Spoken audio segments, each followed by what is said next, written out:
Magandang araw po sa inyo lahat. Ngayon po yung Loop Tutorial 2 of 6. So meron po akong gustong present po sa inyo talakayan about sa yung na-overlook ko po na LRN format po sa SF9. Pakita ko po sa inyo. Ito po. Hindi ko lang po napansin eh. Dito sa SF9, ito po yun, no? Merong gandang format. No? Ito po yung na-overlook ko. Talagang hindi ko siya napansin. Pasensya na po. Pero ito kayang-kaya nyo pong gawin to. Pangalawa po, sunod po na gusto ko pong ipakita sa inyo yung other way of adding students. Copying using by SF1 po at ganoon din po sa user form at manually. Yung pangatlo po yung temporary card. Yan po. Temporary card. Yung temporary card first semester and second semester. So itong tutorial po na ito para sa senior high. So simulan po natin. Ayan po. Kung mapapansin po ninyo dito sa SF9, ito po yung example po ng estudyante. Yung LRN po, ganito po yung format. Napakadali lang po. Kayang-kaya nyo na po itong gawin. Pero since ito po yung nakalock, may protection po siya, kaya hindi nyo magagawa. So, ang gagawin nyo lang po, pipindutin nyo lang po yung control, yung CTRL, dun sa keyboard po ninyo, control. Long press nyo lang po yan. Hold nyo lang yan, hold. Tapos, U, letter U. Yan. Unlock na po siya, naka-unlock na. U means unlock. Ano po? Yan. Click nyo po ito. Punta po kayo dito sa number. Ito po yan. Ito, click nyo po ito. Gawin nyo lang po siyang number. Yan. Zoom in lang po natin yan. Yan. I-zoom in lang. Zoom. Kung sakasakali pong medyo mahaba. Tanggalin po natin yung 2 0. Yan. Ganun na po kasimple. After po nyan, i-lock nyo po ulit.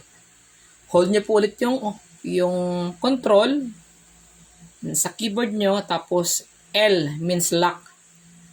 Yan. Nakalock na po siya ulit.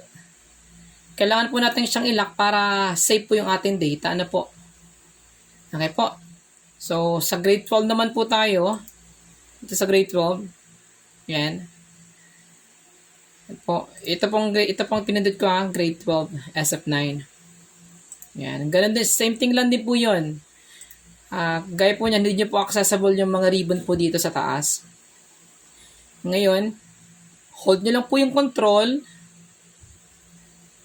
Click po ninyo yung U. So, naka-unlock na po siya. Again, select po ninyo ito. Then, number. Tanggalin po ninyo yung 2 0. Then, okay na po. Then, lock. Ano po? Control. Click yung Control L. Okay po. So, ganun lang po yan. Tapos na po yun. Okay po ba? Sana nakuha po ninyo. Okay. Next na po na gusto ko pong ipakita sa inyo. Ito po. Itong other way of adding students. Ito pong copying from SF1. Doon po sa Loop Tutorial 1 of 6. Andun na po yun. Pinakita ko na po sa inyo kung paano mag-copy o maglagay ng students gamit po yung SF1 natin. Ngayon naman, sa user form. Itong user form, paano ba tayo mag-add? Pwede ka dito mag-add kung sa lalaki. Kung sa babae naman, female. Dito ko mag-add. Try po natin ng isa. Try. Kunwari po ito yung student na bago. Then, surname. Ano ba? Kuha ay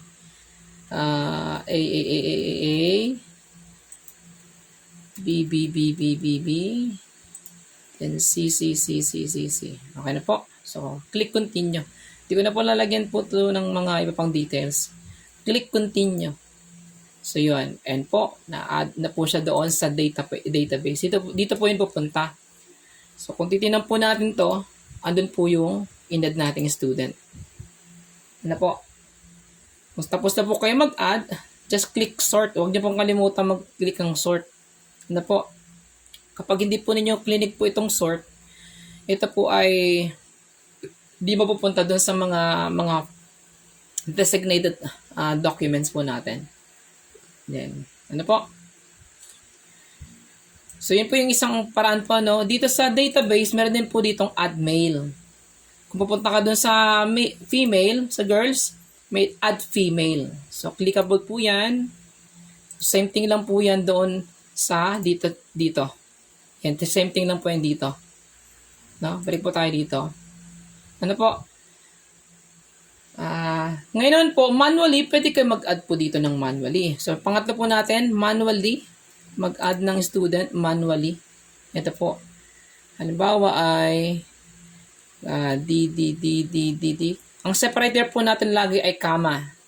Papaliwanag ko kung bakit po ang separator po ay comma. D, E. Okay, tapos G. Importante po na ang separator po natin ay comma. Bakit po? Kasi dito po yun. May kinalaman po yun dito sa extract name. Ano po? Okay? Bakit po natin kailangan yun? Siyempre, pag nag-manual ka po, lagyan nyo po siya ng number. Manually po ninyo nalagyan ng number. Unlike po doon sa dito, kapag dito ko nag-add, meron ng number yan, meron na naka-separate na po yung kanyang, naka-extract na po na ito, yung mga names niya. Ano po, naka-extract na yan. Pero kung ganito lang po ilalagay natin, syempre manually din po yung LRN. Syempre para hindi na kayo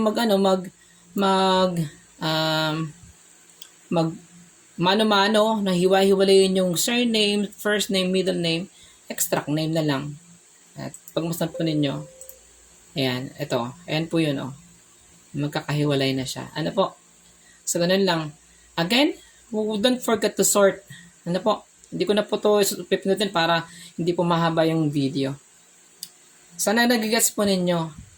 So, okay na po tayo doon sa manually adding students. Next po ay yung temporary card. Ito po, no? Temporary card. Okay? Sige po, i-sort ko po ito ngayon. Sort ko. Para lang may pakita ko sa inyo yung temporary card.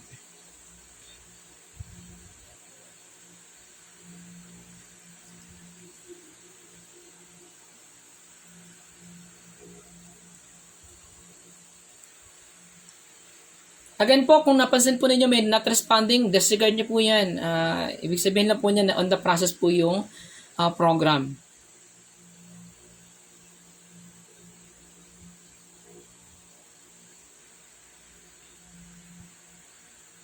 Done. Okay, so ayan na po. Punta po tayo sa temporary card. Meron na bang data yung, ito wala pa. Ito na po yung tatlong pangalan po, ano. So, yun po. Kunwari po ay maglalagay po ako dito ng 1, 2, 3. Yan. Sa English. Tapos, i-copy ko na lang po ito pag ganun. Ayun. Tapos, copy ko na po ito dito. Bagay ko kaya. Sige, ganyan na lang po. Okay. So, yun po, no? Hindi po yan mag-a-appear kasi less than 70 po eh. Kaya hindi talaga mag-a-appear po yung general average. Ano po. Or sige, para mas maganda. 78, 79, 80, 81, 82, 83, 84. Wait lang. 84, 85. Kopyahin na lang po natin dito. Series natin.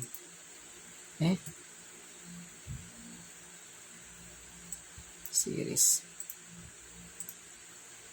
Okay na po. So, yan. Nakita po natin yung average. Ngayon po, i-save po natin. Huwag po natin kalimutang mag-save. So, yan. Data save. Then, punta po tayo sa temporary card. Ito po. Since ito po ang ginawan ko po ng temporary card ay grade 11, doon po ninyo makikita yung data natin na ating nilagay. So, yun po. Ito na po yung ito yung estudyante natin. Yan. So, yun po. So, naka-average na rin po siya. Ito'y pwede nyo na pong i-print. Ano ho? Again, clickable po yan ng student 9 to 16, 17 to 24. Para lang din po sa babae. Ano ho? Kung kayo ay sige po, lagay po tayo ng, kunwari po ay, copyin po natin to sa babae. Malagay po tayo dito ng 3 estudyante. Ano po? Yan. As doon po tayo maglalagay, save muna natin to. Save. Maglalagay tayo dito ng sa database po, sa database. Ayan. Kopyahin ko na lang po ito. Go to girls. Copy paste. Value. Sort syempre. Again po, pag naglagay po kayo ng any data po dito, make sure lang po na isa-sort ninyo. So, click sort. Yan, again po. Siguro mga 15 to 20 seconds po yan ang loading po niya.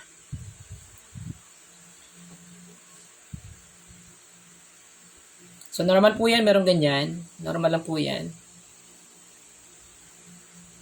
Done. Okay, punta po tayo doon sa temporary card. So, ito po yung data ng bata po natin. Sa boys, punta po tayo sa girls, sa female. Ayan po. Okay? So, I hope na nagets po ninyo to. Again po, kung meron po kayong estudyante na more than 50, click nyo lang po dito yung list ng mga estudyante po ninyo. Okay? So, wala po tayong student 17 to 24. So, okay po. Ganun na ganun din po sa grade 12. Ano po? Sa grade 12. So, I hope na nagets po ninyo yung tutorial po na ito. Love tutorial 2 of 6. So, salamat po. Pag meron po naman kayong mga question, pwede po ninyo akong kontakin. Ano po? Yeah. Bye po.